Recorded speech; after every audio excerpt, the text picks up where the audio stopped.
Your country's in big trouble. Can I Wait a answer? minute. No. You've done a lot of talking. Your country is in big trouble. I know. You're not winning. I know. You're not winning this. It's going to be a very hard thing to do business like this. I tell you. Just say thank you. I said a lot of times to American people. Except that they're. Whoa, everybody. Whoa. Welcome back to the show. It's your host, Danny Haiphong. And we have a lot to get to, as you can see, because on Friday, the last day of February, Donald Trump and J.D. Vance absolutely eviscerated Vladimir Zelensky at the Oval Office, and it has shocked the world. And for those of you who have seen this video, and for those of you who have not seen the full video, you really do have to see it to believe it, because this has huge implications for the Ukraine conflict, for the entire world. And we're going to get into all of that right now. So I'm actually going to play this from the beginning. Here we go. What kind of diplomacy, JD, you are speaking about? What do you mean? I'm talking about the kind of diplomacy that's going to end the destruction of your country. Yes, but if you Mr. President, with respect, I think it's disrespectful for you to come into the Oval Office and try to litigate this in front of the American media. Do you disagree that you've had problems bringing people into your military? And do you think that it's respectful to come to the Oval Office of the United States of America and attack the administration that is trying to prevent the destruction of your country? First of all, during the war, everybody has problems, even you. But you have nice ocean and don't feel now, but you will feel it in the future. God bless. You don't know that. Hold on. This is what's so striking here. Did Vladimir Zelensky just tell everyone tell the United States, tell the president of the United States who's been bankrolling him that you are going to have problems in the Oval Office? I mean, this is absolutely astounding. This is a threat. I mean, honestly, it could be perceived as a threat because he is saying, hey, you're going to have problems as well, but you're just protected by these big oceans for now. That's why you need to help me. I mean, it's an absolutely astonishing comment. God bless. God bless. You will not have a war. Don't tell us what we're going to feel. We're trying to solve a problem. Don't tell us what we're going to feel. I'm not telling you. Because you're in no position to dictate that. That's exactly what you're doing. You're in no position to dictate what we're going to feel. You've allowed yourself to be in a very bad position, and he happens to be right about it. From the very beginning of the war. You're not in a good position. You don't have the cards right now. With us, you start having cards. Right now, you don't. You're playing cards. You're playing cards. You're gambling with the lives of millions of people. You're gambling with World War III. Your country's in big trouble. Can I Wait a answer? minute. No. You've done a lot of talking. Your country is in big trouble. I know. You're not. Hold on. Can we zoom in on that face? Let's zoom in on the face. This is Vladimir Zelensky's face. This is what he looks like right now as he is being absolutely eviscerated by Donald Trump right there. This is what was going on in the Oval Office as Donald Trump and Vladimir Zelensky were supposed to meet to supposedly sign a minerals deal. This absolutely descended into chaos, into madness, and it actually led to Zelensky being kicked out before any deal was signed. So let's continue here. I know. You're not winning. You're not winning this. It's going to be a very hard thing to do business like this. I tell you. Just say thank you. I said a lot of times to American people. Except that there are disagreements, and let's go litigate those disagreements rather than trying to fight it out in the American media when you're wrong. The problem is I've empowered you to be a tough guy. You're either going to make a deal or we're out. So that is part of what happened, and we're going to play the full discussion in a minute, but we're either going to make a deal or you're out. I've empowered you to be a tough guy. The Donald Trump administration is saying that Vladimir Zelensky is going to be the puppet that he always has been. The Joe Biden administration treated Vladimir Zelensky like he was an equal partner. But in truth, he was an equal partner. Actually, a lot of times the Biden administration made the Ukrainian cause, Vladimir Zelensky's cause, to be bigger even than the cause of so-called U.S. national security interests. And Donald Trump here is saying that that is not the case here, that Vladimir Zelensky is who he is, which is a stooge of the United States empire. And that face, the body language, Vladimir Zelensky, it looked absolutely uncomfortable. He kept on trying to interrupt. I don't believe I've ever seen a world leader, especially one that is considered a friend of the United States, to attempt to talk to the U.S. president, who is in truth his paymaster, his boss. That is who Donald Trump is. That is who Joe Biden was, if we count Biden the person. But if you talk about the administrations, these are his boss. This is who Zelensky takes orders from. And Zelensky is here attempting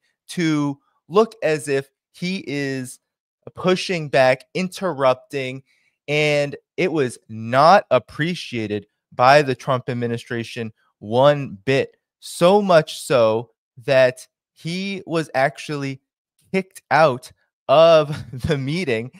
And here is what the media said directly after the meeting here. This is what Fox News reported. The press area to get an understanding of what we're watching.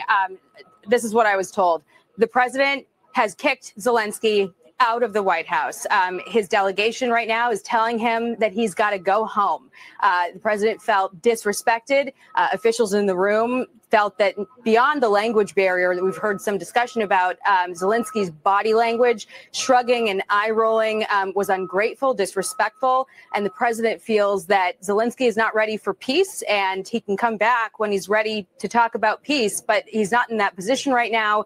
And Zelensky is being told he's got to go. The lunch that they were supposed to have is sitting right outside the hallway, and the press staffers are going to be eating that lunch. This is really pretty incredible. The press staffers ate the lunch that Zelensky and Trump were supposed to have together.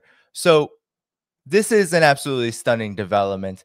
And it's not stunning because we shouldn't expect that the U.S. president asserts power over his subjects. That is what Zelensky is. Zelensky is a subject of the United States. What's shocking about it is that it was caught on camera, that Zelensky came in with a posture that he was going to be insulted, that he was going to react to Trump's words in a way that would provoke him into looking like a fool. It was absolutely hilarious to watch him stutter and mumble and try to interrupt and confront J.D. Vance and confront Donald Trump, try to get in a word as Trump is telling him, no, you cannot get in a word.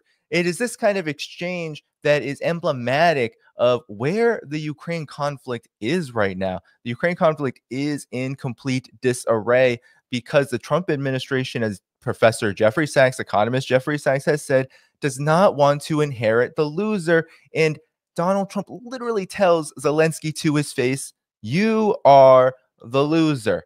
And that is the political reality that Zelensky finds himself in. Now, I want to actually get to a bigger portion of this, because it's important to remember that there was a lot of context being talked about. Okay, so here we go. Here is the longer, actually, I did not want to pull this one up. There is a longer video I'm going to play now. Okay, here we go. In order to understand the context of what exactly was being talked about, what led up to this explosive clash between Zelensky and Donald Trump. On the deal, is there any other oil and gas component to the deal? Is it all critical? A little bit. We'll see. On LNG? But we're not really looking for that so much. We got a lot. We have more than anybody in the world by far. So no. Do you see Zelensky is still having problems not reacting? I mean, just look at the face. He can't stop reacting to what Donald Trump is saying because he is visibly bothered. He was there to be forced to sign a so-called mineral deal, a resource deal, which is essentially going to destroy Ukraine. That's what it was going to destroy, the Ukraine's future, as if it wasn't already destroyed by this conflict. But that is where this entire meeting was supposed to focus on, this deal. The deal did not happen. And here is what Donald Trump is talking about. No, we're not talking about it too much, but a little bit. I think it affects also, but for the most part, no. And sir, is there any agreement from Ukraine to purchase U.S. LNG as part of the deal, or is that on the table at all? No, we don't need that. President, I just wanted to ask you about, you just mentioned that you'd spoken to Vladimir Putin a couple of days ago. Just to be clear, that's a new call, not the one that you... I've spoken to him on numerous occasions. Okay. And how was the latest call? What did you discuss? How did it go? Are you serious with that question? I am. I'd love to know. It went well. I think we're going to have a deal. This is an obvious power play by Donald Trump. It's an obvious power play by Donald Trump. He is sitting with Vladimir Zelensky in a meeting that is supposed to be about a resource deal between them. It's supposed to be about their relations. And he is talking about a phone call with Putin. He was asked about conversations with Putin, but this is very, and you know that Donald Trump has curated who gets to be inside of the White House in terms of media. So this is all very carefully crafted. So he asserts that Zelensky is not the priority here, even though Zelensky is sitting right next to him and is supposed to be there to sign this mineral deal. Here we go. Minerals deal, Mr. President. Some of those minerals are in the east of Ukraine, not far from the front lines and in areas that Russia has occupied. Will you direct President Putin to withdraw his forces from those areas if there's U.S. interest? Well, we'll take a look at the time. We have a lot of area. It's a very big area we're talking about. So we'll take a look. I'll study that and I'll see. And who would protect those minerals if they are U.S. interests? Would that be Ukrainian forces? They'll be protected. The agreement will protect them. US the agreement, yeah, we're signing an agreement. You know? Right, but what if Russia tries to invade or there's Russian aggression in those spots? I just told you, I don't think that's going to happen. And if that were going to happen, I wouldn't make a deal. If I thought that was going to happen, I wouldn't make a deal. Some people may wonder why. You know, they ought to focus on CNN on survival, not asking me these ridiculous questions. Focus on surviving, because CNN's got such low ratings. I don't think they're going to survive. Let's go. Please, go. This is already, I already mentioned Poland. Poland was.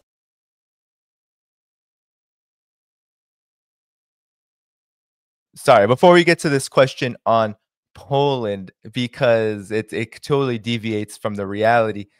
Volodymyr Zelensky once again is squirming about this. He's also commenting on questions. So when Donald Trump is being asked questions, Zelensky is saying, "Oh, that's a good question. Oh." He was even answering a question. I don't know if you saw that. He was even answering a question or paying attention to somebody else as a question was being asked to Donald Trump. So you might ask, well, what does this matter? It's just decorum. The United States is the hegemon. It is the empire. It is the superpower. You are sitting next to the president of the United States, who's considered the commander-in-chief of the hegemon of the empire, the one that has been bankrolling you to the tune of hundreds of billions. It is disputed, of course. BBC will say something to the tune of 150, 200 billion. Donald Trump says 350 billion. Regardless of the number, that is what Zelensky and the Ukrainian government over time has received in order to build up and then eventually wage this proxy war on Russia. And Zelensky is sitting there completely shell-shocked. He is shell-shocked. He is not of his own mind. He is completely out of it. And he is essentially operating as someone who is trying to actually take the reins from his paymaster. It's absolutely astonishing to see, but let's continue. It was under Russian control for decades after the Second World War. When I was a kid, I looked at the United States not only as a most powerful country, richest country in the world, the country that has great music, great movies, great muscle cars, but also as a force for good. And now I'm talking with my friends in Poland, and they are worried that you align yourself too much with Putin. What's your message for them? Well, if I didn't align myself with both of them, you'd never have a deal. You want me to say really terrible things about Putin and then say, "Hi, Vladimir, how are we doing on the deal?" It doesn't work that way. I'm not aligned with Putin. I'm not aligned with anybody. I'm aligned with the United States of America. And for the good of the world, I'm aligned with the world. And I want to get this thing over with. You see the hatred he's got for Putin. It's very tough for me to make a deal with that kind of hate. He's got tremendous hatred. And I understand that. But I can tell you the other side isn't exactly in love with, him either. So it's not a question of alignment. I'm aligned with the world. I want to get the thing set. I'm aligned with Europe. I want to see if we can get this thing done. You want me to be tough? I could be tougher than any human being you've ever seen. I'd be so tough. But you're never going to get a deal that way. So that's the way it goes. So Zelensky is on the edge of his seat. All right. He's on the edge of his seat. And Donald Trump is telling the media and essentially him, he points to him and says, "Oh, well, Putin doesn't love this guy either." So Donald Trump is taking a position publicly, regardless of whatever you believe of Donald Trump's motivations, whether he is to be trusted. We have to first understand that this is happening in real time, live, and words do have meaning and impact, even if he is to double cross and U-turn or whatever people think. But in this moment, it has meaning in the sense that Vladimir Zelensky is there right next to him. He is so used to being treated as a king, being treated as, do you remember what happened during the beginning of this conflict? March, April of 2022. He came to U.S. Congress and was anointed king. Nancy Pelosi had the Ukrainian flag, and it was draped over Congress. He was given ovation after ovation after ovation. The tens of billions just poured in, the weapons poured in, and of course, the million Ukrainians ended up dying in the first place. So this is actually a huge market shift from what Zelensky is used to and really what the world is used to. There has been a major shift, regardless of whatever you think the motivations and the interests are. There has been a market shift in the approach, and the approach at this moment matters because it is, if we thought this was theater, then we have to understand that Zelensky was never a really good actor in the first place. Donald Trump is much more accustomed to the U.S. entertainment biz, but Zelensky was a two-bit actor. Everyone knows this.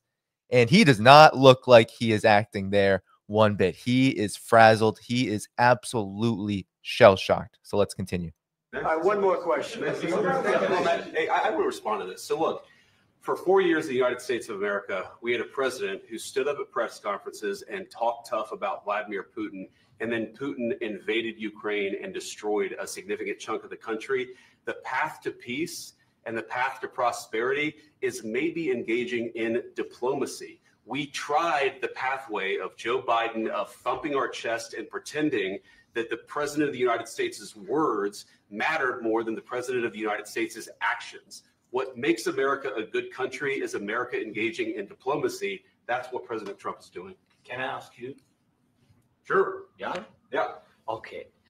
So here we go. In the beginning, we played a short clip summarizing this, but now we get to see the full theatrics, the full scene laid out where Zelensky absolutely melts down, and this descends into an all-out chaotic showdown, which essentially says speaks volumes about where things are right now, because this clash between Zelensky and Vance tells a lot, tells the whole story. Here we go.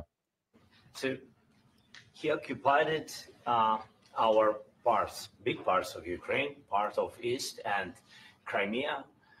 So he occupied it on 2014.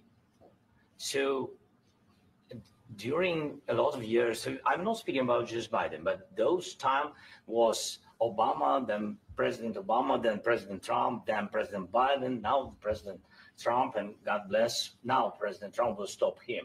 But during 2014, nobody stopped him. He just occupied and took. He killed people. You know what the contact 2015. 2014 and 2014. 2014. Yeah. So I was not here. Yeah, That's exactly right. Yes, but during 2014 till 2022, the situation the same. That people have been dying on the contact line. Nobody stopped him. So Zelensky is lying to the U.S. president on camera. He's lying to the U.S. president on camera. What actually occurred from 2014 to 2022, acknowledged by the United Nations, was the Ukrainian government, a coup government which was installed by the Obama administration, mind you, with Victoria Nuland bringing her cookies to Kiev in the Maidan so-called revolution, as neo-Nazi forces overthrew the democratically elected government of Viktor Yanukovych, leading to what ended up being a genocide. I'm not using that word lightly, a genocide that ensued against the Russian-speaking populations of the Donbass. Actually, Lugansk and Donetsk, they voted for their independence. When did they do that? They did that in 2014, 2015, when all this was happening. That's why Crimea also was absorbed into Russia. So Zelensky's lying to the president's face, saying that Putin was invading. Putin already was fighting on the contact line. No, the Ukrainian government was literally invading its own territory, committing absolute heinous massacres acknowledged by the UN as targeting ethnic, national, and cultural groups affiliated with Russian-speaking peoples.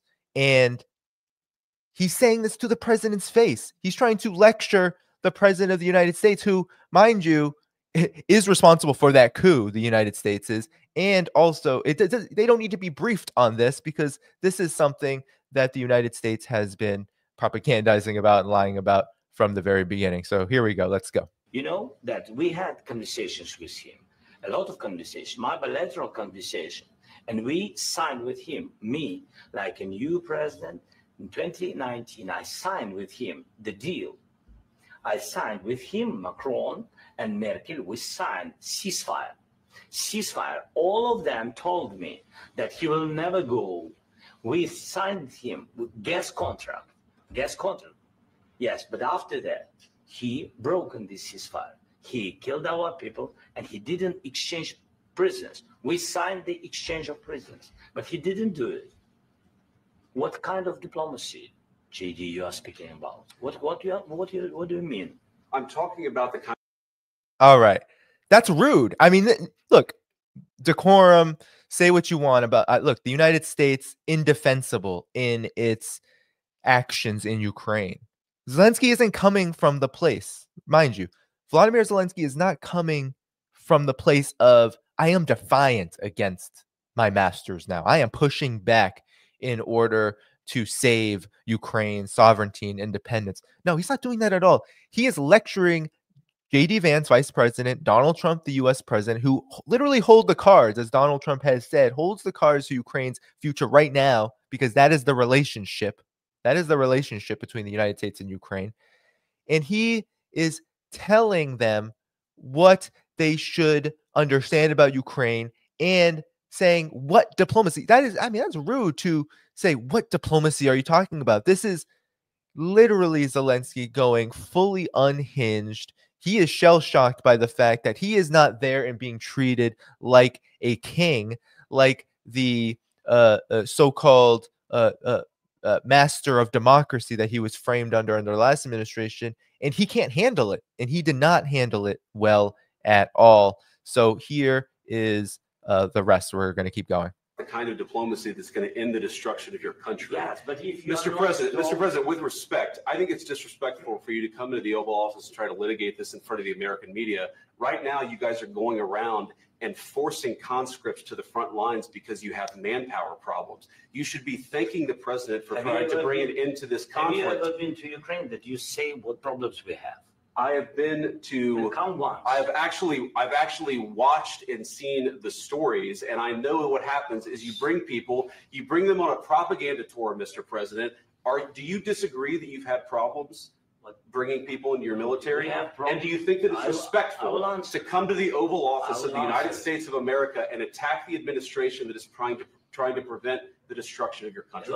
A lot of questions. Let's start from the beginning. Sure. First of all, during the war, everybody has problems. Even you, but you have nice ocean and don't feel now, but you will feel it in the future. God bless. You don't know that. God bless. God bless. You will not have a war. Don't tell us what we're going to feel. We're trying to solve a problem. You will feel it in the future. Just understand how unhinged it is for Vladimir Zelensky to tell J.D. Vance and Donald Trump that you are going to feel the pain in the future of what it means. And what he's talking about is the Russian threat, that it's hurting us. Now it's going to hurt you. Basically saying an ultimatum. If you don't support me, you're going to get it. And that's been the narrative from the warmongers, the neocons, the imperialists, those who want to see the continuation of the conflict. They've said over and over again, well, if you don't get the funding, if we don't get the funding for Ukraine, if we don't keep it going forever and ever and ever, then we will lose this bulwark against Putin's expansionism. Here comes Europe. And then also all of U.S. interests are going to be wiped away. He is literally giving Trump an ultimatum by making this statement that, oh, you feel protected now. And this set Donald Trump off. And it's understandable why it set Donald Trump off, because Donald Trump is supposed to be the kingmaker. Donald Trump is supposed to be the master. Donald Trump is supposed to be the one who says, Zelensky, you do this. Zelensky's flipping the script. It's not the way that perhaps those interested in peace want to see the script being flipped. He is absolutely making a fool out of himself in front of daddy, essentially. Here we go. Don't tell us what we're going to feel. I'm not telling you. Because you're in no position to dictate that. Remember that. You're in no position to dictate what we're going to feel. We're going to feel very good. We're going to feel very good and very strong. You will feel influence. You're right now not in a very good position. You've allowed yourself to be in a very bad position, and he happens to be right about it. From the very beginning of the war. You're not in a good position. You don't have the cards right now. With us, you start having cards. Right now, you don't. You're playing cards. You're playing cards. You're gambling with the lives of millions of people. You're gambling with World War III. You're gambling with World War III. This has turned into a shouting match between Papa and child. That is what this became, as Zelensky couldn't stop himself. He is trying to tell Donald Trump, no, you are supporting me. If you don't support me, if you don't support Ukraine in the way that the United States has been supported, then you are in danger. Then Donald Trump is saying that no, that is not how it goes. You can't tell us what's going to happen. You're the one gambling with World War III. And is he right? Yeah, he is absolutely right. We have to call a spade a spade. Donald Trump is correct here. Well, I think it's wrong that Donald Trump washes his hands of everything, because look, the United States is at the root cause of this. This is what Russia talks about. The root causes. The United States is at the root cause. So is Donald Trump's first administration part of the root cause. That is incorrect. But he is absolutely correct when he says that Zelensky is gambling with World War III by not getting on board with the current approach. Regardless of whatever you think of the current approach, you could think Trump's not for peace. I personally am skeptical. I am critical. I am not going to jump on and say, oh, well, peace is on the way. Actually, something like this, and we're going to talk about this soon, something like this opens up a whole plethora of possibilities which have to be spoken about and have to be laid out in order to really understand what the true impact of all of this is. All right, we're coming to the close here. And what you're doing is very disrespectful to the country, this country. That's back to you far more than a lot of people said they should have. Have you said thank you once? This entire meeting? No, in this entire meeting, have you said thank you? You went to Pennsylvania and campaigned for the opposition in October. Offer some words of appreciation for the United States of America and the president who's trying to save your country. Please, you think that if you will speak very loudly about the war, you can... He's not speaking loudly. He's not speaking loudly. Your country's in big trouble. Wait a minute. No. You've done a lot of talking. Your country is in big trouble. I know. You're not winning. You're not winning this. You have a damn good chance of coming out okay because of us. Mr. President, we are staying in our country, staying strong from the very beginning of the war. We've been alone. and we are thankful. I said thanks You haven't in been this allowed. cabinet. You haven't been allowed. In this We cabinet. gave you, through I this said stupid thank- president, $350 billion. You We voted gave for you your military equipment, You and you voted men for are your brave, president. but they had to use our military. What about If you didn't have You our invited military me- equipment, You invited if me you to didn't speak. have our military equipment, this war would have been over in 2 weeks. In 3 okay? days, I heard it from Putin. In 3 days, this is something Maybe new. less. In 2 weeks, of course, yes. It's going to be a very hard thing to do business like this. I Again, tell you. just say thank you. I said a lot of Except times that there- thank you except to that- American people. Except that there are disagreements, and let's go litigate those disagreements rather than trying to fight it out in the American media when you're wrong. We know that you're wrong. But you see, I think it's good for the American people to see what's going on. I understand, sir. I-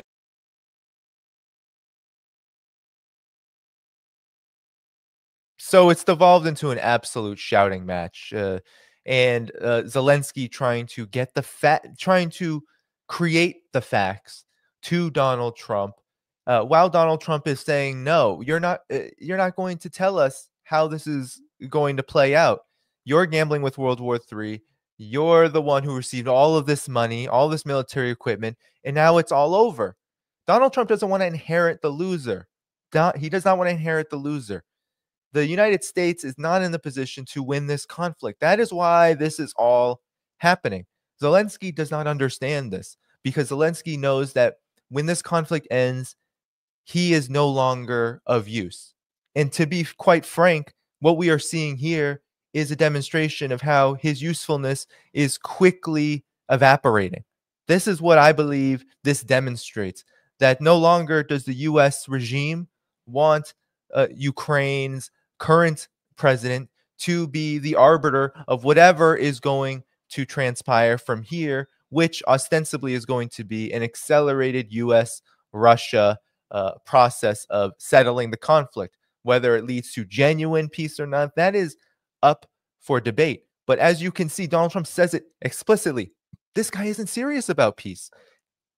It's going to be very hard to do business here.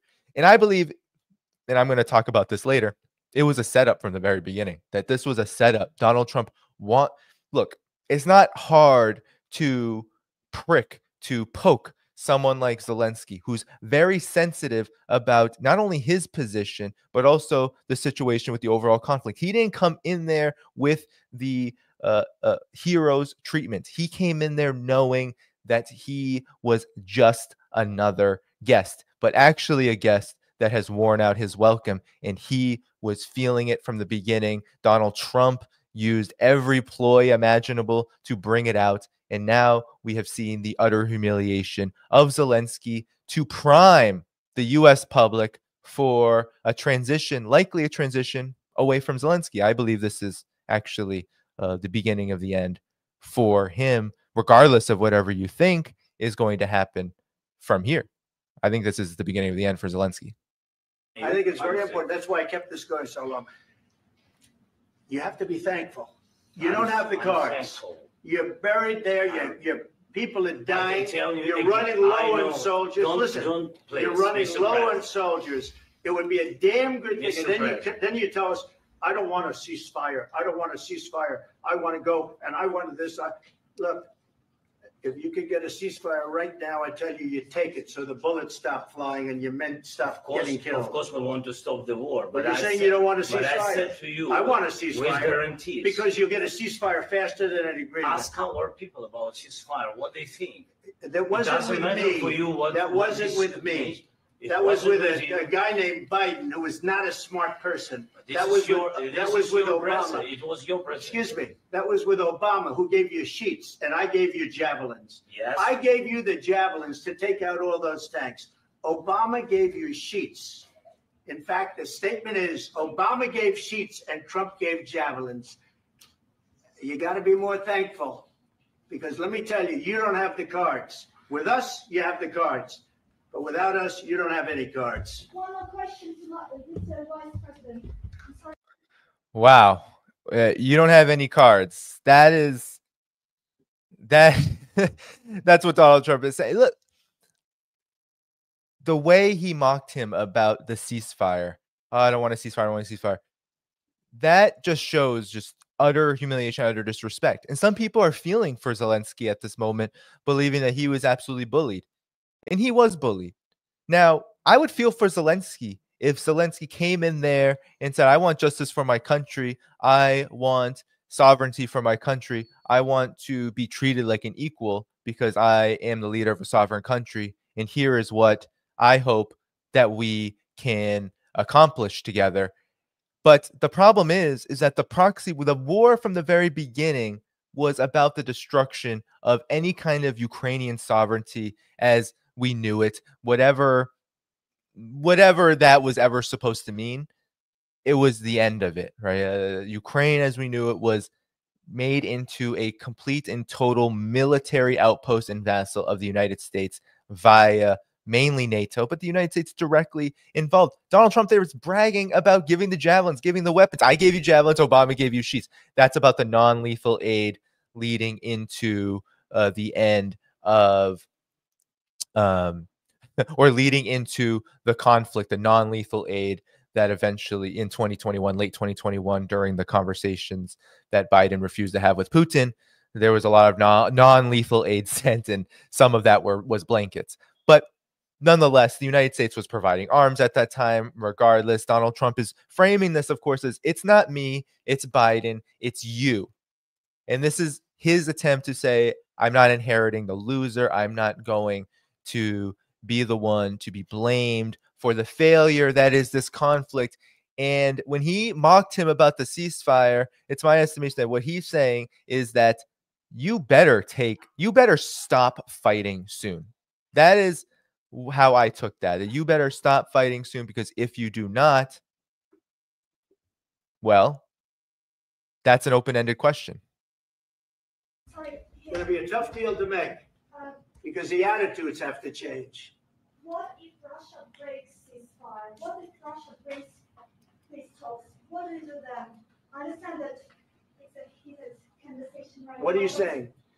She's asking, what if Russia breaks the ceasefire? What if anything? What if a bomb drops on your head right now? Okay? What if they broke it? I don't know. They broke it with Biden because Biden, they didn't respect him. They didn't respect Obama. They respect me. Let me tell you, Putin went through a hell of a lot with me. He went through a phony witch hunt where they used him and Russia. You ever hear of that deal? That was a phony Hunter Biden, Joe Biden scam. Hillary Clinton, Shifty Adam Schiff. It was a Democrat scam. And he had to go through that. And he did go through it. We didn't end up in a war. And he went through it. He was accused of all that stuff. He had nothing to do with it. It came out of Hunter Biden's bathroom. It came out of Hunter Biden's bedroom. It was disgusting. And then they said, oh, the laptop from hell was made by Russia. The 51 agents. The whole thing was a scam. And he had to put up with that. He was being accused of all that stuff. All I can say is this. He might have broken deals with Obama and Bush, and he might have broken them with Biden. He did, maybe. Maybe he didn't. I don't know what happened. But he didn't break them with me. He wants to make a deal. I don't know if he can make a deal. The problem is I've empowered you to be a tough guy. And I don't think you'd be a tough guy without the United States. And your people are very brave. But you're either going to make a deal or we're out. And if we're out, you'll fight it out. I don't think it's going to be pretty, but you'll fight it out. But you don't have the cards. But once we sign that deal, you're in a much better position. But you're not acting at all thankful. And that's not a nice thing. I'll be honest, that's not a nice thing. All right, I think we've seen enough. What do you think? Huh? So, that's it. That was the utter humiliation of Vladimir Zelensky at the Oval Office, at the White House. It wasn't supposed to be a kind of controversial visit. Actually, it was supposed to be the signing of a so-called minerals deal. That was what this was all about, actually. It was not supposed to be about a spat, but this descended into an all-out fight, which then led to Zelensky essentially being told, okay, you got to go now.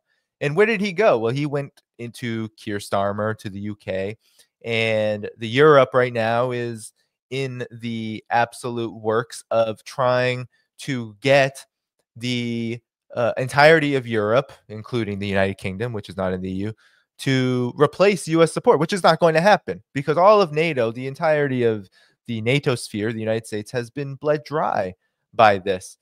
But all this is to say is that Zelensky was humiliated like this for a few reasons that we have to come to grips with. Some people are saying it is all theater. And regardless of whether people think it's all theater or whether people thought it was a genuine spat, the fact of the matter is it did serve many purposes. In my opinion, it served the purpose of giving the United States an exit strategy, exit openings. So when it comes to Ukraine, what Ukraine has said that they're not interested in negotiating with Putin. They're not interested in negotiating really at all, that they're actually going to go to Europe and try to continue to fight this out and then continue to beg the United States for more weapons and also to sign this mineral deal in a hope that Ukraine will be back in Trump's good graces. Well, that deal didn't even get signed. And why? Because Donald Trump had other priorities. And this is what I believe Donald Trump's priorities actually are. One, he was sussing out. He was trying to see how Zelensky would react so that he could not only publicize the humiliation and prime people for a post-Zelensky era, which I think has already been articulated so many times by U.S. officials, including Donald Trump himself, about the political problems that Zelensky has. We've been talking about it on this show for many, many months. Zelensky is not a popular guy in Ukraine, that those polls that show he is are not showing the reality. Why is it, if he were so popular, why is it that they have to literally pick up people off of the streets, raid concerts, and drag people to the front lines to their deaths? No, people are not happy with the current Ukrainian government. What did Zelensky do after Donald Trump made comments about his polling numbers? Immediately, Zelensky started to imprison in jail, his regime started to imprison in jail Poroshenko's people. That is who he started. He started targeting the opposition, the oligarch, perhaps that would be more friendly to a Donald Trump led United States. So this is the power play here, opening up the opportunity for a possible post-Zelensky Ukraine. It also is an opportunity to squeeze even more out of Ukraine when it comes to this so-called resource deal, the minerals deal. Zelensky being publicly humiliated like this, being so dependent on the United States, now will eventually have to crawl back to the United States and sign an even worse agreement. It was quite clear that Zelensky in the beginning did not want to sign the agreement, but now he was kicked out of the White House before the agreement could even be signed. So he is now in a much weaker position. Donald Trump said, you don't have the cards. Well, he has even fewer cards now because he was publicly berated and lambasted in front of everybody, in front of the entire world. And now the entire world's opinion of Zelensky is that of, well, he's weak. Now, of course, the liberals, the neocons, the neoliberals, the corporate media, they come out and say, oh, well, Zelensky, of course, said thank you. And he has been nothing but an outstanding leader. And he is so popular and all of this. They continue to parrot the same narrative we've heard over and over and over again. And that should come as no surprise. The fact is that they don't hold any cards either. Donald Trump is opening up avenues to not only strengthen, for better or for worse, which I believe is for worse for Ukraine, strengthen the U.S.'s hand over Ukraine and to begin the process of creating a regime there. Yes, I said create a regime. I believe Donald Trump wants a regime in Ukraine that is going to agree to the terms that he wants to settle this conflict with Putin. And Vladimir Putin, of course, wins in all of this because Vladimir Putin is not going to change his terms, but his terms become more possible with a weakened Ukrainian position, which had only been descending into weakness for a very long time. But now Vladimir Putin has even more room to assert these terms. And if look, I believe Donald Trump has shown every indication that he wants to wash his hands of the conflict as it is. I am not going to say that he is ready to wash his hands of the U.S. strategy for full spectrum dominance, the United States' aims to contain and weaken Russia in the long term, or U.S. foreign policies, the aim to maintain and expand hegemony at the expense of everyone else in the world. That is certainly not what I'm saying. In this moment, though, the conflict in Ukraine, as it is currently constituted, is actually a drag on this. So it has to come to a conclusion in a way that Donald Trump can save face.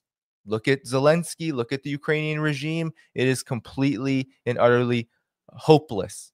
Putting Ukraine and Zelensky in a position where, as Donald Trump said, you got to fight it out, you're going to lose, which is true. If they fight it out, they will lose. They will lose, and they will lose badly. So, because they are losing badly. So that is really the big takeaway here, is that Donald Trump is opening up avenues for getting the United States out of not necessarily war itself, not necessarily for peace itself, but to be able to stand in a position that he said so many times, it's not us, it's not me, it's not the US, it's not the current administration, it's Biden, it's Zelensky, it's Europe, it's their problem now. And that means that this could also open up opportunities for the United States to do things covertly after the fact, once the deal is done, for the United States to increase its arms sales, for example, to Europe, which will happen if that 5% NATO budget actually happens. It will open up avenues for the United States to explore other areas of how to maintain and expand its hegemony in the region itself of Eurasia. That is really what I believe this is all about. And, you know, we can see this quite clearly, okay? We can see this quite clearly with the fact that, you know, in Donald Trump's administration, he's already done some things that might shock you. He has he's extended 2014 sanctions of a national emergency against the sovereignty of Ukraine. This is what Donald Trump did. He expanded an executive order, okay, to sanction Russia. So here it is. This is it. Continuation of the national emergency with respect to Ukraine. The president declared, this is Obama, a national emergency of the International Emergency Economic Powers Act to deal with unusual and extraordinary threat to the national security and foreign policy of the United States constituted by actions and persons that undermine democratic processes and institutions in Ukraine. So on March 16, 2014, with this executive order, which expanded the scope of the national emergency, declared Executive Order 13660, and found the actions of the government of the Russian Federation with respect to Ukraine to undermine democratic processes and institutions in Ukraine, threaten peace, security, stability, sovereignty, integrity, and contribute to the misappropriation of assets. So this is Donald Trump extending sanctions, okay? So Donald Trump is not necessarily gearing up for a full kind of peace just yet, at least, right? So this is about opening up opportunities. But we have to talk about this minerals deal, because I think this minerals deal has caused a lot of confusion amongst those who are trying to understand what exactly happened here. Okay, what exactly happened to this deal? What exactly happened to Zelensky? Why was it that here we go. Why was it that he had to not only get kicked out, but why didn't he sign this deal in the first place? Well, here is the Financial Times. Economic partnership will protect the Ukrainian people and the U.S. taxpayer. Here is what the Financial Times said. So mind you, Scott Bessent, who is responsible for all this at the Treasury, he is Donald Trump's person there, okay? He is a Treasury secretary. He is a hedge fund manager. And he created this Ukrainian so-called minerals deal. And this was the terms of the partnership. It proposed that revenues received by the government of Ukraine from natural resources, infrastructure, and other assets is allocated to a fund focused on long-term reconstruction and development of Ukraine, where the U.S. will have economic and governance rights in those future investments. The structural relationship bring the high standards of transparency, accountability, corporate governance, and legal frameworks necessary to attract robust private investment for post-war growth in Ukraine. You can read that as Ukraine is going to become an economic colony of the United States. That is how you can read that document. That is what it is. That is what it is. So this is not charity. This is not to rebuild Ukraine. Zelensky had initially disagreed with this agreement, with this deal, because he was right in saying he doesn't want to see grants as debts, because at the end of the day, the Biden administration did just give that away. They just gave up tens, hundreds of billions of dollars, and that led to the proxy war and the destruction that came. And now Ukraine's economy is absolutely in shambles. Poverty has skyrocketed. Infrastructure, of course, is decimated because you've had Russia's heavy military pummeling the energy grid. The consequences, of course, of what Donald Trump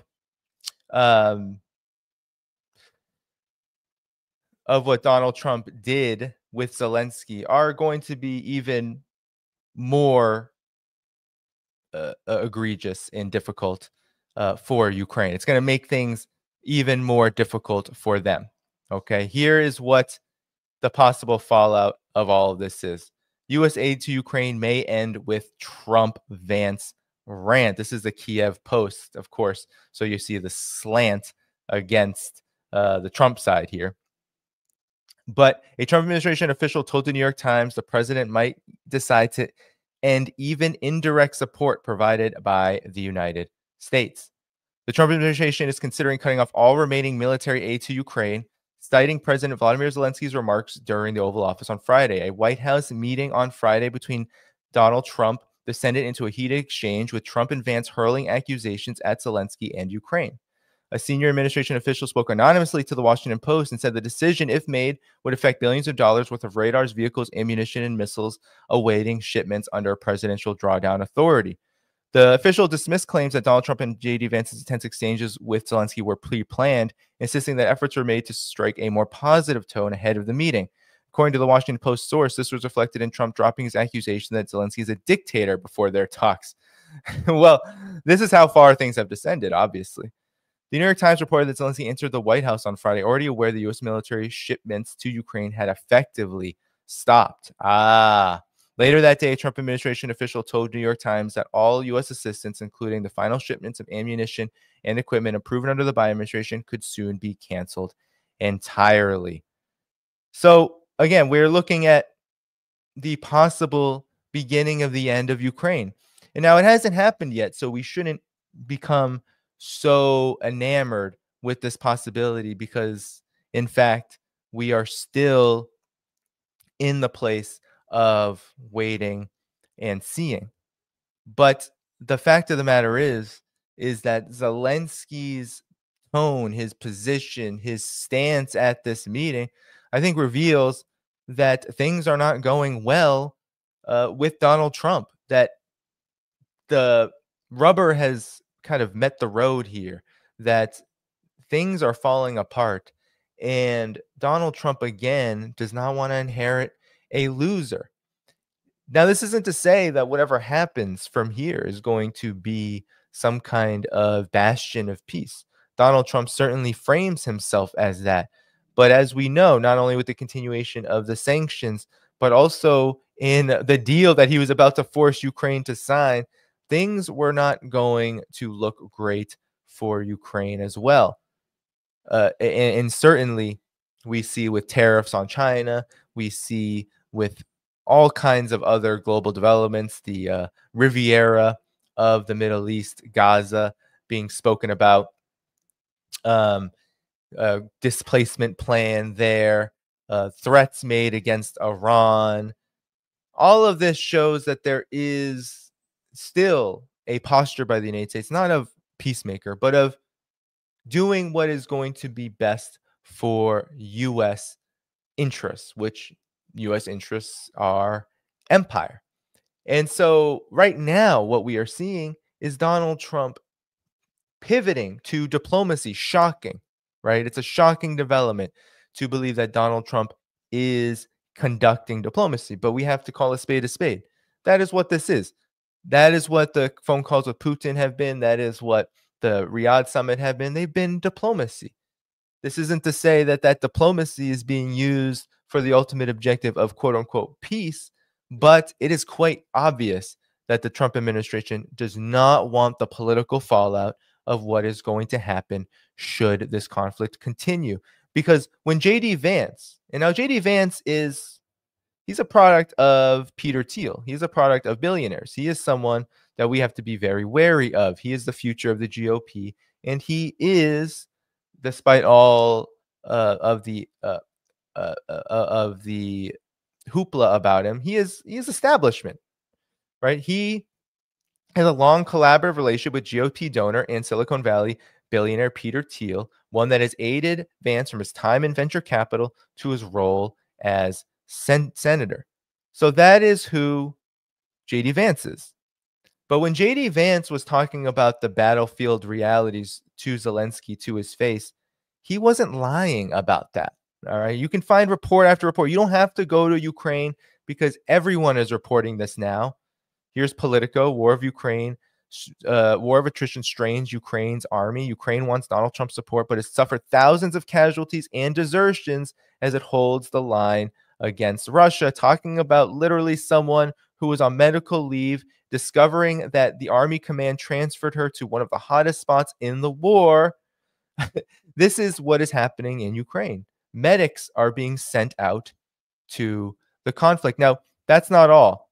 When Vance was talking about the military problems, he was getting it directly from things like Radio Free Europe, a CIA outlet, basically. Men dragged off the street as Ukraine tries to tackle manpower crisis at the front. The venues could hardly have been more conspicuous. A concert in the capital by the country's most popular rock group, a high-end escort, and a weekend wedding in the town of Lviv.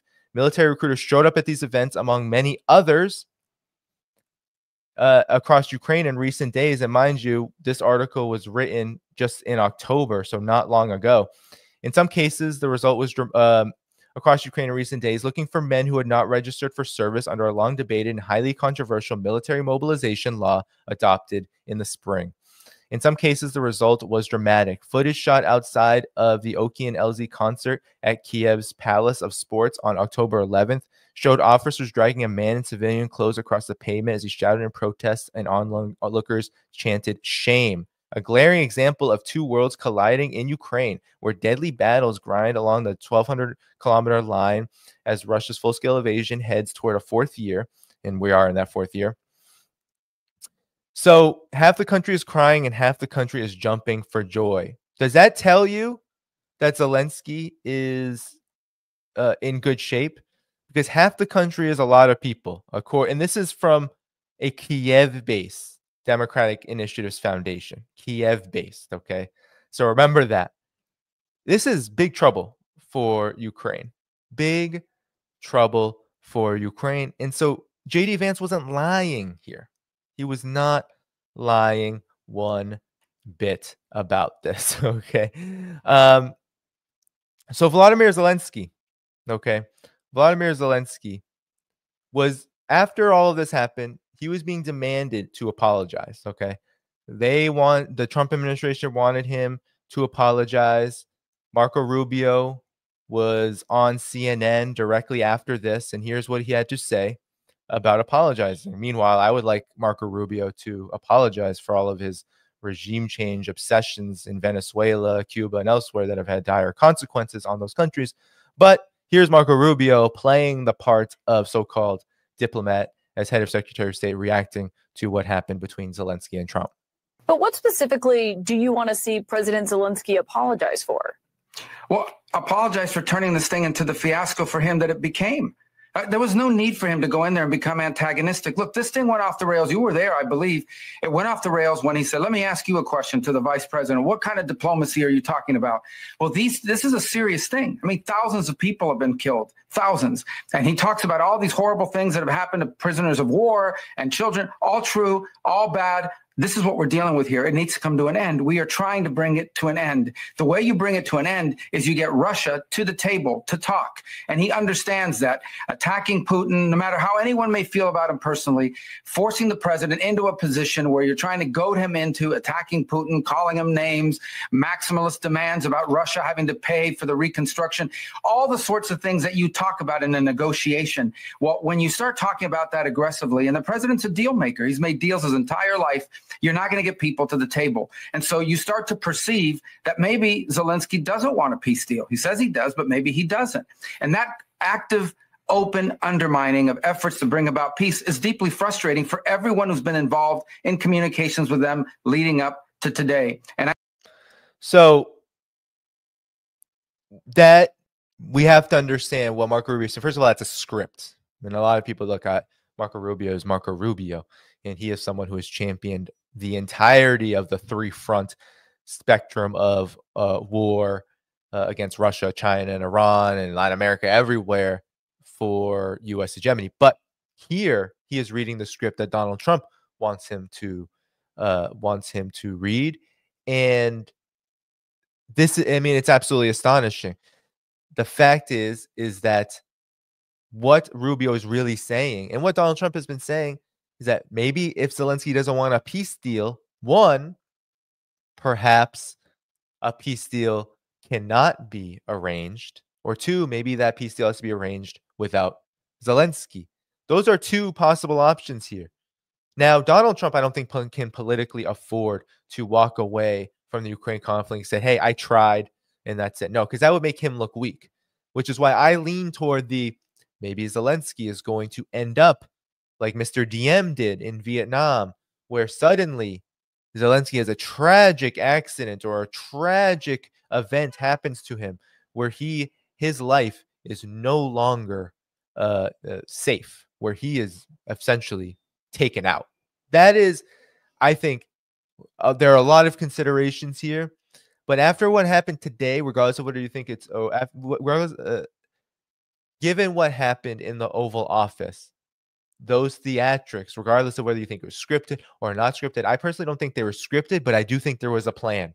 And I think the plan is get this scene out to the people, have them see what is happening, and then that will open up options for us in terms of public relations and what happens next to be able to pursue whichever seems the most likely and most beneficial for the Trump administration.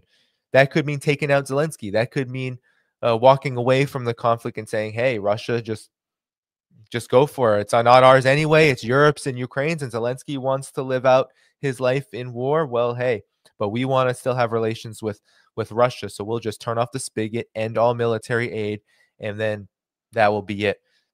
Now, I don't know if he can do that. Again, Donald Trump, I don't know if he can, because there will be a lot of pressure on him to be the leader of this. The United States is both trying to wash their hands of it, Donald Trump is, as well as be the kingmaker and the broker. You can't be both, though, right? You can't wash your hands and be the broker. So Donald Trump also finds himself in a tough position, which admittedly he says he's in a tough position. But here's what Zelensky had to say about apologizing. All right. He didn't have very kind words. He did not apologize. All right. Here's what he said to Fox News about this talk of him apologizing. So I'm not hearing from you, Mr. President, a thought that you owe the president an apology. No, I respect president and I respect American people. And if, I don't know, if I think that we have to be very open and very honest.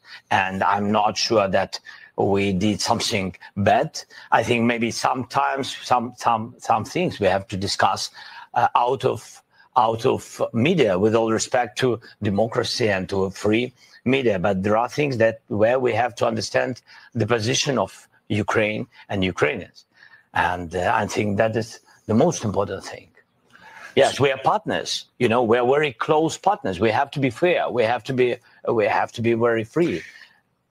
So I'm not hearing from you, Mr. President. So he doesn't know if he's done anything bad. And whatever your position is on this, here's what the reality is. He did do something bad. He did do something bad. And why is that? Because if you look at this from the position of power, who truly holds power in that relationship, well, you might not want to step on the toes and the fingers and slap around or attempt to slap around the person who literally determines your future, because that is what the United States is. It is a gangster state. It is a mafia state. It is the empire. It has the ability to take out Zelensky. It does. It has done it before. Look at what the CIA has done all around the world. And not all of those governments were against the United States, were looking to undermine the United States. Hell, when things go badly, the United States is very keen on abandoning those that they have supposedly supported. Look at what happened to Diem in Vietnam. Look at what happened to the Shah in Iran. Did the United States do everything it could to keep the Shah in power in Iran? Absolutely not. Once things fall apart, the United States is perfectly fine with letting you die. And actually, it's perfectly fine with generating the conditions for you to be gone. So the fact here is that Volodymyr Zelensky did do something bad. He did something absolutely suicidal to his own cause. And in part, that's because that cause is completely and utterly obliterated. There is no more Ukrainian cause. There's no more Ukraine war. We're already hearing reports that the aid is about to turn off. And it's perfectly plausible that whatever aid is left, because there isn't much left to give, will be redirected in some way, and Europe can make up for some, and perhaps this will go on for months and months. But it won't be a very long period before that collapse comes. So Zelensky is really a person, a so-called leader, without any good options. Zelensky was left with a bag of crap. Essentially, he was left to come to the White House to be treated like a third-rate imperialist stooge, and that is exactly how he was treated. So he's not apologizing. And look, decorum and all of that, apologies, what does it matter, right? Well, the fact is, though, is that there is something important about this decorum, these relations that the United States holds with other countries. When that decorum is ruptured, it exposes that the United States is an empire of exceptionalism. And what do I mean by that? The United States and Donald Trump, when he was demanding Zelensky thank him for everything, what he was saying is, you better treat me like you treated the other administrations, even if the way I'm treating you is not like the other administrations. He was saying, you have to be appreciative of your subjugation. And guess what? U.S. puppets of the U.S. empire, this is how they are supposed to act. When you step into that Oval Office, you are a subject, not an equal partner or some kind of esteemed guest. No. And nobody is. And Europe is finding this out in particular. Europe is finding out that actually it is a subject of empire. And Europe can't handle it because Germany and the UK and France, all of these empires of a bygone era, believe that they still have some kind of stake in empire, when in fact, they were just turned into indebted vassals. The European Union was used as a tool not to screw the United States, as Donald Trump said, but actually it was a tool to integrate Europe into the U.S. neoliberal economy. And that any benefits that came out of the EU in the short term for Europe, whatever it is, integrating infrastructure, for example, rail lines, all of that was temporary for the austerity regime that the United States wanted to impose upon Europe so it could starve it and indebt it like it does to its vassals. And that's why the European Union is crumbling, because Europe is finding out that it is a vassal of the United States, a subject, and no longer can it actually afford to be a willing one. Because what did Nord Stream tell us when the United States blew up Nord Stream? It told us that the United States is willing to resort not just to economic coercion, not just to political domination over Europe. It is willing to take military means to destroy key infrastructure of Europe in order to achieve its objectives. And that, while it didn't wake up Germany because Olaf Scholz just continued to nod along, continued to go along with it, the rest of Europe stayed silent on it. Nobody investigated. They didn't. All the investigations were bunked. The Swiss investigation, what was it? Ukrainians on a yacht. All of this nonsense. But these moments during the Ukraine conflict itself has demonstrated that Europe, this so-called empire of a bygone era, is actually just a subject, and a subject in all realms. That is what this moment teaches us. Now, Zelensky is a marked man. His days are numbered. Ukraine, the conflict, indeed, its days are numbered. Donald Trump is here to be that agent in history to get something done that, yes, will have a U.S. stamp on it in part, but to get something done that was forced upon it by conditions not of its own making. And what do I mean by that? The United States went into a war with Russia in Ukraine in order to defeat Russia. Well, Russia is not defeated. Russia actually is stronger than it has ever been. Russia's economy is growing several percentage points higher than Europe. Even the United States, it is rivaling, I believe, 4% GDP growth in 2020 estimated in the first quarter versus the United States, which is always hovering around 2%. In any event, Russia is doing well.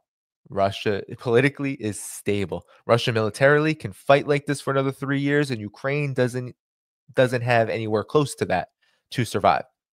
So Russia is in the driver's seat, and Donald Trump came into office not wanting to inherit a loser, and also not wanting to inherit what would be the complete disaster, not only for him, but also the Republican Party, if Ukraine were to fall under the Trump administration.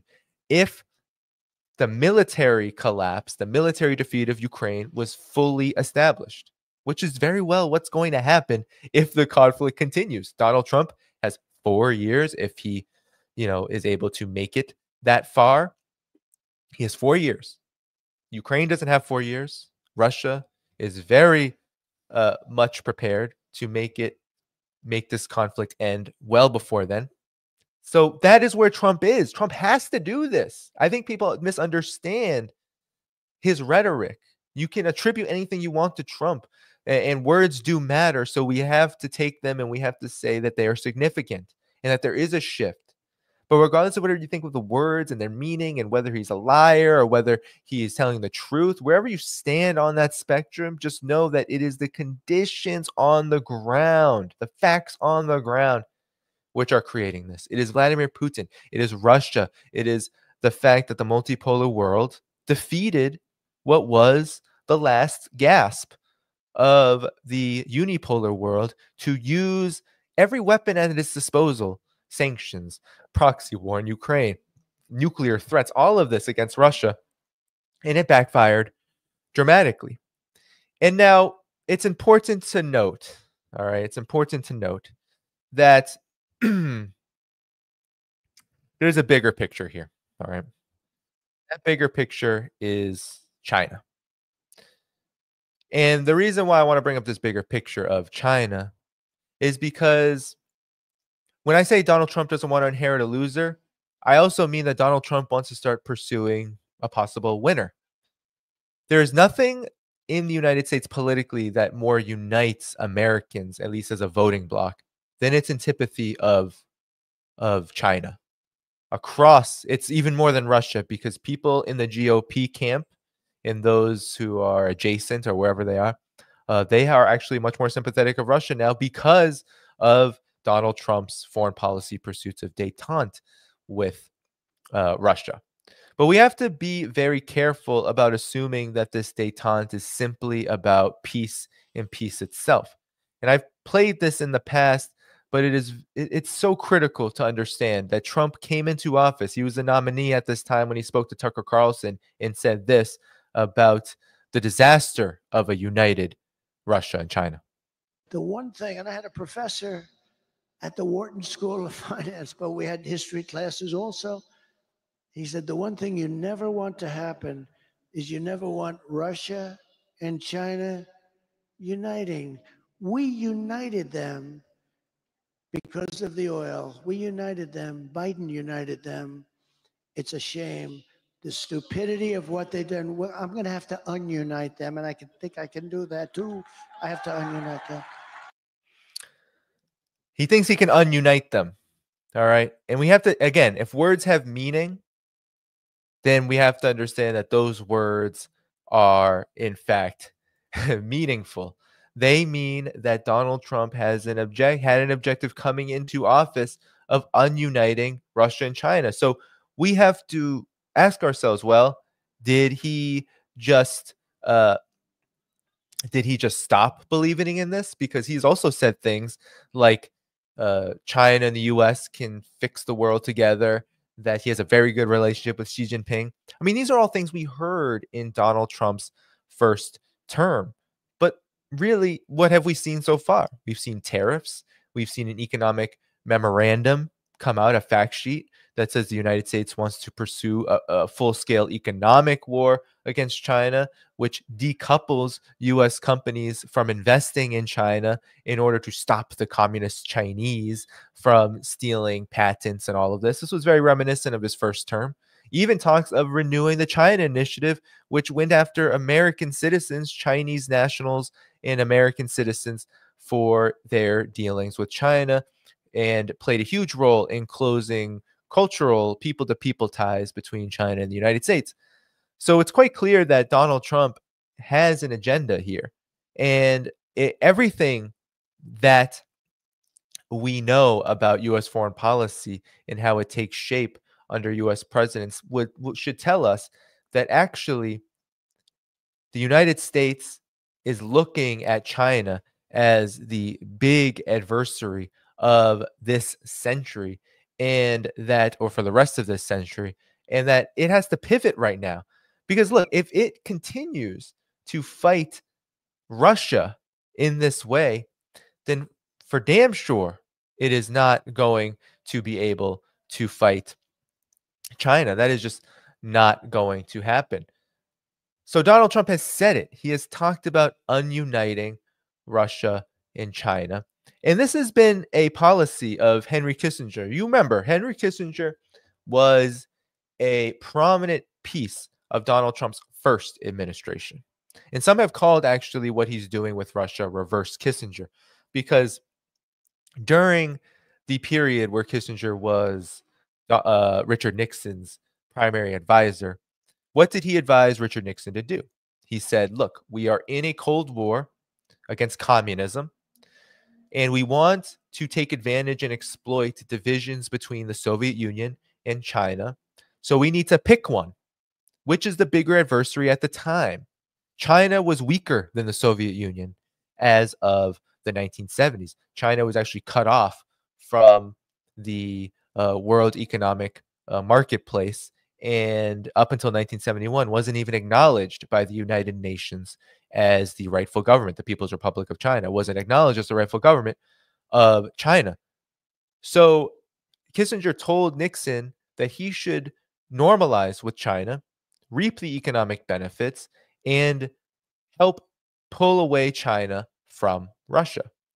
Many people believe that this is what Donald Trump is now trying to do with Russia, that he can come in and through this Ukraine conflict, which is, while it's bolstered Russia, has also led to a very dangerous situation, what Donald Trump acknowledges in terms of conflict and the potential for war, that Donald Trump can come in and use the United States' position in the world as a chip to build a better relationship with Russia and pull it away from China.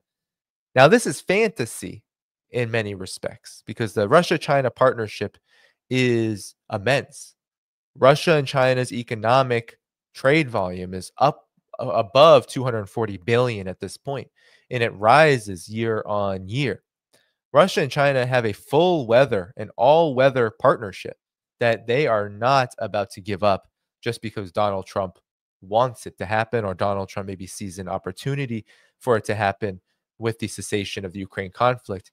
Actually, every time Donald Trump has spoken about Russia and Putin, when he had the initial phone call with Putin, it was China, it was Xi Jinping that had a conversation right after this with Vladimir Putin himself. They've also agreed, Russia and China, that they're going to hold state visits this year, and they're going to hold them soon. Vladimir Putin will visit China, and Xi Jinping will visit Russia. Both of these countries make it a point, actually, to visit each other in their first visits of each year as the very first state visits that they make.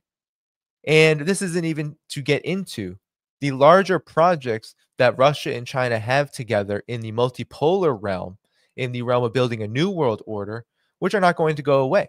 Many people are declaring, actually, that BRICS is dead right now. Many people are declaring that BRICS is, because Donald Trump said so and because tariffs have been levied, that BRICS is no longer a prominent force in the world. Well, Lula da Silva, who will be hosting the next BRICS summit in Brazil this year, has said that the process of de-dollarization is going to continue. And why is that going to continue? It's because Russia and China, as the biggest forces leading that trend, they are going to continue it without any question. So all of this is to say is that Russia and China have even a bigger picture beyond their bilateral relationship that they are pursuing.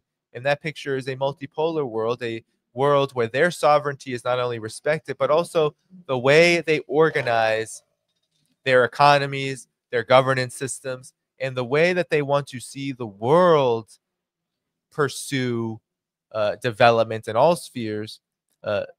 They want to see that done in a different way. And they're not going to give that up. Why would Russia? Because this is another thing that people have to consider. Why would Russia take away ties from China and pull away from the multipolar world when actually the fall of the Soviet Union, while not the same kind of process, it was the fall of the Soviet Union which led it into a position of subjugation to the West, which then led it into a period of humiliation, which then led it into a period of weakness, which led to Vladimir Putin's ascendancy in the first place, needing to rectify that situation. Why would you go back into a possible position of weakness, of subordination to the United States, knowing that the United States, in all of its dealings, whether it's Minsk, in this conflict, whether it's the conflict in general, or whether all of its dealings around the world all speak to the need for you to be subjugated in order to be a partner of the United States. The United States doesn't do equal partnerships. And Donald Trump is saying he wants to do equal partnerships. He's saying that with Ukraine. He's saying that with Russia. He's almost speaking like a multipolar madman. He's saying that we all need to come together and cooperate. We need to cut our military budgets. He said that about Russia and China, all of us, 50%. But what's hidden underneath this is the fact that the United States is already operating from a position of a imperial decline, resting on superiority in the realm of the world financial system and the overall state of affairs when it comes to military means. So while the United States is a declining empire, it has the nuclear weapons to destroy the world, and it has the example of using them. And it also has dominance over the world financial system via the US dollar, despite its cascading and rapid descent into evisceration. It is ending, but it hasn't ended just yet. So I bring all of this up to say this. Russia would be heavily mistaken to give up its relationship with China in order to please Donald Trump over a peace which is going to be achieved anyway. It's going to happen anyway. So people who think that Russia and China are going to fracture, well, I think they have a whole other thing coming. And everyone is actually mixed on this in the elite. You might have seen the headlines. They are mixed on what this all means. For a lot of neoliberals and neocons, they believe that what Trump is doing with Russia right now is actually putting the United States in a really bad position, because if the US pulls away from Europe and Ukraine, while China is just going to move closer to Europe and Ukraine. The fact is, though, is that China's already won that. Europe and Ukraine, too, they would be foolish not to work closer with China. Ukraine already was a deep partner of China in the economic realm. Actually, it's one of its biggest trading partners is China. I believe its second biggest trading partner. So if China is Ukraine's second biggest trading partner and will be involved in rebuilding Ukraine whenever this war is over, why would what Trump is doing make a difference? Well, it's all about optics and politics. It's all about how if Trump settles with Russia, then China sees the opportunity. Others, though, see the possible détente with Russia as what Donald Trump said, an opportunity to unite Russia and China. But do you see how China always comes up again? And it's because China is the ultimate stepping block in stone toward the full spectrum dominance that the United States still seeks. It's not seeking it in the same way right now. And certainly there's possibilities of retreat before advance. But if you believe that just because an empire is retreating, that it won't try to advance again, then we just don't understand empire. Because at the end of the day, what drives empire is economic relations and the political dominance and military dominance needed to enforce that.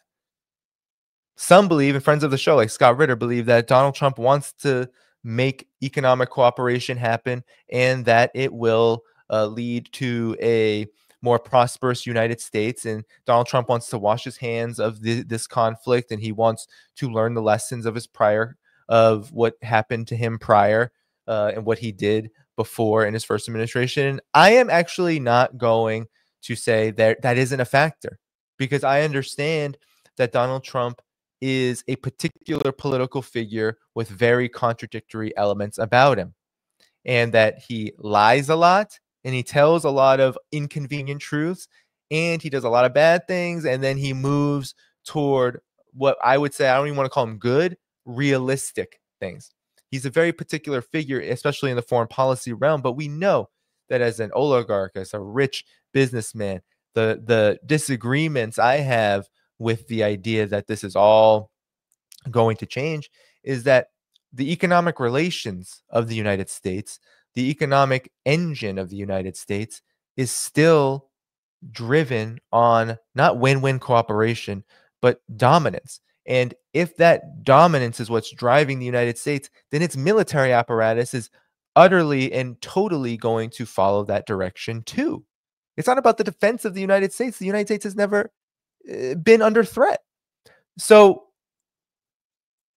if there is truly going to be a change here, it is going to be a temporary retreat. And we will, I've been saying this to everybody who asks me, everybody who wants to know what is happening in the world, because they are confused. They're like, Danny, how is this happening? Why is Trump doing this and that? The rhetoric is insane. The Gaza, the Russia, all of it. They're like, why? How is this happening? And I say, well, the empire is in chaos. The United States is in a very deleterious position. I was just at the grocery store, and there are notices in every grocery store saying, oh, sorry about the egg prices. Sorry about the price of food right now. It's a really bad time. So the United States is in rough shape, and Donald Trump is hacking away, trying to assert legitimacy. And in some respects, that hacking away has done some good, like USAID, regime change programs, etc. And in other ways, that hacking away has done some bad. It's going to decimate a lot of jobs, and tariffs are going to raise prices and all of this. But the truth is that that hacking away is a prelude to the reality that this empire right now has to retreat under Trump, and Trump has to look strong while doing it, which is why it is so important that this Ukraine conflict, for whatever you think of Donald Trump, and I certainly don't have high opinions of him, the aim with peace with Russia will bring, and already has brought, tangible positive developments. And seriously, U.S.-Russia talks, diplomacy, that's seriously positive. However, we have to understand that that retreat doesn't mean that an advance isn't coming in some other area. And we have to make sure that we keep that in mind as we remember that Trump's initial objective, and his objective is in his first term. And really, let's stop with all the Trump. Look at the ruling elites of the United States. Their overall objective is what? Is it to live in a multipolar world? Is it to admit that they've been defeated, that there is nothing left that they can do? And this is something I believe in. I believe that the U.S. empire is really on borrowed time. I believe it is in decay. But believe me, the ruling elites don't, even if they were to agree, they would never admit it. And even if they were to admit it personally, they're going to pursue what is best for them, which is their reification, their reproduction, which ultimately rests upon doing everything you can, including using the most brutal forms of economic and military violence to get there. And we should expect that to be part of the equation. It's already happening. Tariffs are not a panacea. Universal tariffs, they're not a panacea for bringing back manufacturing. What they are is an attempt to continue to de-link and decouple and maintain this pursuit of isolating China economically. They backfire. Just like sanctions, they backfire. But we have to acknowledge the objective anyway. The objective is to isolate and weaken China and to break apart Russia and China. But it's not going to work. And for all the doomers out there who believe that Donald Trump has these cards that he's talking about, which in fact can attract China, especially Russia. Russia is going to do what's best for Russia. And I believe Russia wants to settle this. And I believe Russia will take a peace deal. But I don't believe it's going to take a peace deal that is against its interests. But I do believe Russia is willing to make some compromises. And for one, I'm interested to see what those will end up being. I don't believe they will be on territory. I don't believe they will be on security guarantees. But there may be some compromises. There may be some things that Russia can offer the United States that we just don't have grasp of. But I believe Russia wants actually to settle this thing and wants to do it under Trump. And I'll tell you why. Because Russia knows that everything is fleeting and temporary anyway. It would be wonderful for Russia to buy time away from conflict to be able to focus on other things before the political situation in the United States changes and they have to ramp up for an even more intense exchange, which is very likely because politics in the United States, whatever differences exist, there's always the continuity that empire and hegemony are going to be on the table, back on the menu, what have you, at any point. At any point that could happen. So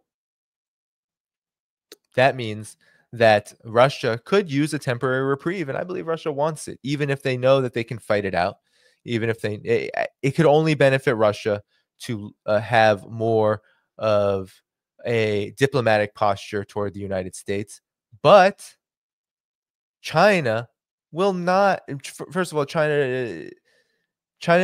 is in a position where it doesn't even have to think about a open conflict because all the flashpoints the United States wants to use to wage war on China are so weak and pathetic that they cannot challenge China's overall posture and position. Philippines, Taiwan is part of China. Taiwan is a pipsqueak. Taiwan cannot launch any kind of military assault. The Philippines, give me a break. They cry and they whine when China hoses them, in the South China Sea, when they try to go after some broken down Ren'in boat in the middle of the South China Sea. Like this is the so-called alliances that the United States is trying to build against China. It's pretty pathetic. So that's why the United States needs to, as the war games from the Center for New American Security and Center for Strategic International Studies all say, they need to go full throttle in to war against China if there's going to be any kind of hope for Taiwan or whatever it is. And it'll be an utter disaster. The United States is not in the position to do that right now. The United States needs to get out of Ukraine to even begin thinking about that. And that will take a long time to be in that position and posture. But with all that said, I believe that there will be continued moves made.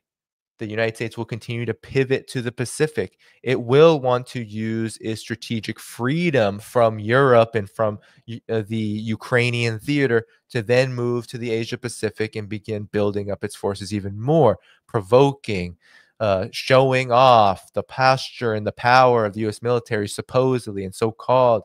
There will be economic war. There will be other flashpoints that the Trump administration will pursue to satisfy political bases. You better believe Latin America is one of those. We already know it's one of them because Venezuela just had a Chevron deal completely tanked by the United States, which puts its oil sector in even more dire straits than before. So, and we know that the Trump administration was big into the architecture of that coup that horrifically, which also had violence in it, but the horrifically pathetic coup involving Juan Guaido during the first Trump administration. So we know that there's going to be pivots to Asia, to Latin America, and also don't forget the Middle East. So the wars are not going to necessarily end here, but the retreat of the empire is truly on display. It is truly on display. That is a big lesson for today that we need to understand. Because if we don't, well, well, we will be truly behind the 8 ball in so many respects and regards. We have a responsibility and a duty to tell the truth and to understand the situation for what it is. And for what it is right now, until I see a big change. I want to see it in writing. I have not seen it in writing. I've seen Donald Trump say things like, I want peace with Russia and with China. Let's all work together. Well, let's see what that national security strategy document looks like when it comes out from the Trump administration. And that will likely be very soon, probably after the first 100 days or whatever it is. We will see that document. And I will wager a bet. I'm not going to bet money, but I'll wager a bet on my credibility that China is mentioned, and that China is mentioned many, many times. And that it will be part of the overall strategy to continue, however the Trump administration is going to frame it. It might be make America great again. It may mean that we're going to build peace through strength. No, better believe that China will be in that document, and it will be the principal focal point. Because you remember in the first Trump administration, it was great power competition. The 2018 national security strategy document, that was all about, or 2017, I believe that came out. That was all about Russia and China together. So again, things have changed. There has been a dramatic shift. The U.S. has understood, and Trump is the person who was elected into office to carry forward this understanding that the conflict is over and it cannot be salvaged. But this doesn't mean that the wars are going to end in total. Doesn't mean that we have a peacemaker United States government on the way.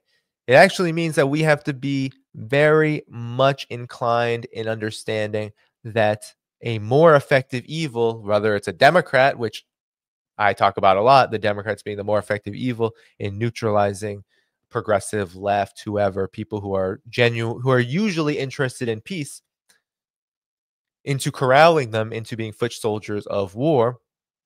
We have to also be aware that this could happen on the other side too. For all of the people who say, oh, MAGA, Republicans, all of this, they're all for peace now with Russia. Okay. All right. But let's see what happens when the Trump administration and the U.S. administration says, okay, here's a more effective way of doing this. Here's a more effective way of waging war. I believe that's what we're gearing up toward. Here's a more effective strategy. Here's the more effective aim, target, Russia, China, Iran, what have you. Will there be as much opposition as we see now to the Ukraine war for that? So that's what we're gearing up for. Trump has said it, ununiting Russia and China. So buckle up, everybody, because it's about to be a very bumpy ride as we move away from the Zelensky-Trump theatrics and toward what I believe is going to be the truth of the matter here, a reorientation, realigning, and rebranding of U.S. empire. So that's the show today, everybody. I want to acknowledge some super chats. Thanks so much, Amelia. No, it's England where Z's runs after Trump. Yes, that's true. And then here is Eddie. Thanks so much. So appreciate all of that. Thanks so much for coming on today. This was impromptu. I might be back tomorrow, but I might have to postpone because actually your boy's getting a little exhausted by the workload. Be sure to go to the video description and hit the first hit the like button before you go. That helps boost this stream in YouTube's algorithm. Please do that. Go hit me comment. That helps boost engagement as well. So keep watching all the way through, of course. That helps boost this video. Go to the video description and subscribe on Patreon, Substack, and more. That is where you can help this work become more sustainable, especially as in times like these, it can get quite exhausted. I'm actually feeling the fatigue of it all. So be sure to support as much as you can independent media because it takes a lot of work, and you can find all those links in the video description. All right, everybody, I'll be back soon. Thank you so much for tuning in, and bye-bye.